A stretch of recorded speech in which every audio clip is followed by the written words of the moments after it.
नमस्कार दोस्तों, स्वागत है आपका अपने चैनल गणेशा में। तो दोस्तों, अगर आप मेरे चैनल पर पहली बार आए हैं तो प्लीज़ चैनल को लाइक शेयर एंड सब्सक्राइब कर लीजिएगा और बेल आइकन का बटन भी प्रेस कर लीजिए, जिससे कि आने वाली नई वीडियो का नोटिफिकेशन आपको टाइम से मिल सके। दोस्तों, आज हम लेकर आए हैं अमावस्या व्रत कथा। तो आज हम श्रवण करेंगे सोमती अमावस्या व्रत कथा। इस कथा के पाठ से मिलता है अखंड सौभाग्य का आशीर्वाद। सोमती अमावस्या के दिन प्रातः जल्दी उठकर स्नान करें। पवित्र नदी में स्नान करना और भी शुभ माना जाता है। इसके बाद सूर्य देव को अर्घ्य दें और सूर्य मंत्रों का जाप करें। शिवलिंग पर जल, बेलपत्र, धतूरा और पुष्प अर्पित करें। शिवजी जी की पूजा करें। शिव पूजा के बाद पीपल, तुलसी, वट, आंवला आदि पेड़ लगाएं और इन पेड़ों का भी पूजन करें। साथ ही इनमें से किसी भी एक पेड़ की परिक्रमा भी करें। धार्मिक मान्यताओं के अनुसार शादीशुदा स्त्रियां इस दिन विशेष रूप से पीपल के पेड़ की विधि विधान से पूजा और परिक्रमा करती हैं, जिससे वैवाहिक जीवन में खुशियां बनी रहती हैं और विवाह में देरी हो रही हो तो शीघ्र विवाह के योग बनते हैं। साथ ही इस दिन सप्तधान्य का दान करना नवग्रहों की शांति और कृपा के लिए शुभ माना जाता है। दोपहर के समय जल में काला तिल, कुश और फूल डालकर पितरों के निमित्त तर्पण करें। साथ ही उनके नाम से धोती, गमछा, बनियान आदि वस्त्रों का भी दान करें। गजेंद्र मोक्ष और गीता का पाठ भी इस दिन बहुत शुभ माना जाता है। पूजा के समापन पर सामर्थ्य के अनुसार कपड़े और अन्न का दान गरीबों और साधुओं को करें। सोमती अमावस्या के दिन भगवान शिव की उपासना की जाती है।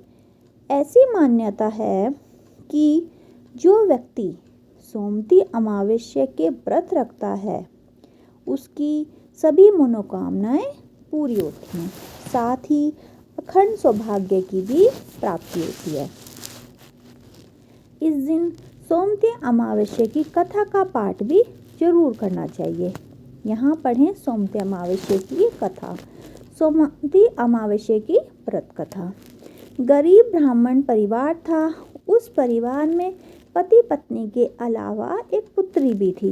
वह पुत्री धीरे धीरे बड़े होने लगी। उसी पुत्री के समय और बढ़ती उम्र के सभी स्त्रियों गुणों का विकास हो रहे थे। वह लड़की सुंदर, संस्कारवान व गुणवान थी, किंतु गरीब होने के कारण उसका विवाह नहीं हो पा रहा था। दिन उस ब्राह्मण के एक साधु महाराज पधारे। वो उस कन्या के सेवा भाव से काफ़ी प्रसन्न हुए। कन्या को लंबी आयु का आशीर्वाद देते हुए साधु ने कहा, इस कन्या की हथेली में विवाह योग्य रेखा नहीं है। तब ब्राह्मण दंपति के ने साधु के उपाय पूछा कि कन्या ऐसा कैसा करें कि उसके हाथ में विवाह योग्य बन जाए। साधु ने कुछ देर विचार विमर्श करने के बाद अपनी अंतर्दृष्टि से ध्यान करके बताया कि कुछ दूरी पर एक गांव में सोना नाम की धोबिन जाति की एक महिला ने बेटे और बहू के साथ रहती है, जो बहुत ही आचार विचार और संस्कार संपन्न तथा पति परायण है। यह कन्या उसकी सेवा करे। वह महिला इसकी शादी में अपने मांग व सिंदूर लगा दे। उसके बाद इस कन्या का विवाह हो जाएगा। इस कन्या का वैधव्य मिट सकता है। साधु ने यह भी बताया कि वह महिला कहीं आती जाती नहीं है। यह बात सुनकर ब्राह्मण ने अपनी बेटी से धोबिन की सेवा करने के लिए बात की। अगले दिन कन्या प्रातःकाल ही उठकर सोना धोबिन के घर जाकर साफ सफाई और अन्य सारे कार्य करके अपने घर वापस आ जाती है। एक दिन सोना धोबिन अपनी बहू से पूछती है कि तुम तो सुबह ही उठकर सारे काम कर लेती हो और पता भी नहीं चलता। बहू ने कहा, माँ जी, मैंने तो सोचा आप ही सुबह उठकर सारे काम खुद ही ख़त्म कर लेती हैं, मैं तो देरी से उठती हूँ। इस पर दोनों सास बहू निगरानी करने लगी कि कौन है जो सुबह आकर सारा काम करके चला जाता है। कई दिनों बाद धोबी ने देखा कि एक कन्या अंधेरे घर में आती है और सारे काम करने के बाद चली जाती है। जब वह जाने लगी तो सोना धोबिन इसके पैरों पर गिर पड़ी। पूछने लगी कि आप कौन हैं और इस तरह छुपकर मेरे घर की चाकरी क्यों करती हैं।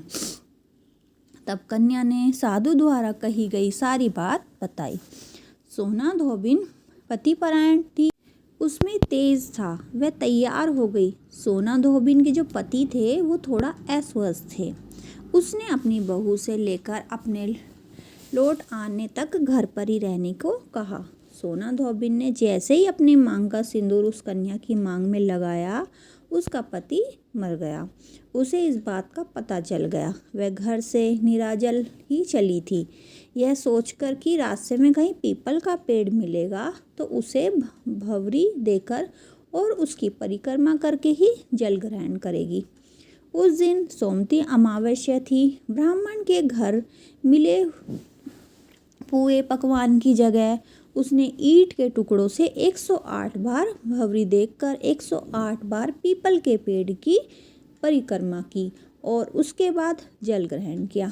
ऐसा करते ही उसके पति के मुर्दा शरीर में वापस जान आ गई। धोबिन का पति वापस जीवित हो गया और उठ गया। तो दोस्तों, एक बार सभी मिलकर बोले हर हर हर हर महादेव, जय गणपति जी की जय, विष्णु लक्ष्मी माता जी की जय। तो दोस्तों, वीडियो कैसी लगी कमेंट सेक्शन में ज़रूर बताइएगा। और जैसे उनके पति की लंबी आयु थी, ऐसे सबके पति की लंबी आयु हो, जीवन में खूब तरक्की करें। धन्यवाद दोस्तों।